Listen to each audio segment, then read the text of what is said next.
మహాత్మా గాంధీ గారి పైన మాట్లాడితే ఈ రకమైన శ్రీకాంత్ అయ్యంగార్కి పట్టిన గతే మనకు కూడా పడుతుందనే విధంగా అందరి ఒళ్ళల్లో కూడా భయం కలిగే విధంగా చర్యలు చేపట్టాలి, ఆ రకంగా కేసులు రిజిస్టర్ చేయాలని చెప్పి తెలంగాణ రాష్ట్రంలో ఉన్న యువకులకు కూడా విజ్ఞప్తి చేయడం జరిగింది.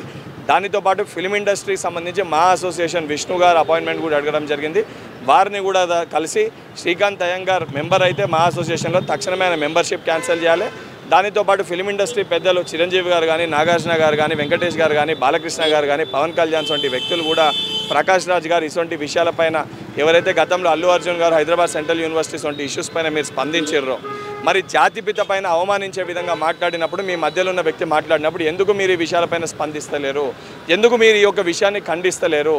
మీరు తక్షణమే ఈ విషయం పైన స్పందించి మీ ఫిలిమ్స్లో ఈయన ఉంటే మేము ఆ ఫిలిమే సైన్ చేయమో, ఆ ఫిలిమే యాక్ట్ చేయమనే విధంగా మీరు కూడా బహిరంగంగా డిక్లేర్ చేయాలని చెప్పి నేను వారిని కూడా డిమాండ్ చేస్తున్నాను. జాతిపిత మహాత్మా గాంధీ ఎలా అవుతాడు? భగత్ సింగ్ లేకపోతే సుభాష్ చంద్రబోస్ వాళ్ళ త్యాగాలు తప్ప మహాత్మా గాంధీ చేసిందేం లేదు కూడా ఆయన పదే ఆ వీడియోలో చెప్పారు. పార్టీలకు అతీతంగా మహాత్మా గాంధీ గారిని కాంగ్రెస్ పార్టీ కానీ, బీజేపీ పార్టీ కానీ, ఇతర వ్యక్తులు, తెలంగాణ ప్రజలు, భారతదేశ ప్రజలు, ప్రపంచవ్యాప్తంగా కూడా మహాత్మా గాంధీ అంటే ఐడియల్ ఆఫ్ పీస్ అండ్ సత్యాగ్రహ లెక్క అందరం కూడా మనం వారిని కొలుచుకుంటాం. అసొంటి వ్యక్తిని ఈరోజు మతి స్థిమితం కోల్పోయి మెంటలీ ఇల్లున్నసొంటి ఇసొంటి వ్యక్తులు మాట్లాడిన మాటలు దానికి పెద్ద శాంటిటీ ఉండదు.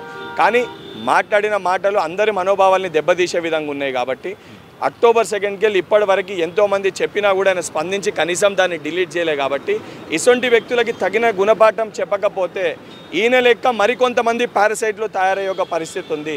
మరి నిజంగా ఈరోజు ఈయనే పారసైట్. ఈరోజు గాంధీ సిద్ధాంతాలు ఫాలో అయ్యే వ్యక్తులుగా ఏదైతే అహింసా మార్గంలో పద్ధతిగా శాంతియుతంగా మేము ఉన్నాము, నిజంగా ఇటువంటి వ్యక్తులు ఇదే రకంగా మాట్లాడితే ఇటువంటి పారసైట్లను తొలగించడానికి మేము రేపొద్దున యాంటీబయాటిక్ల యొక్క అయ్యే పరిస్థితి ఉంటుంది.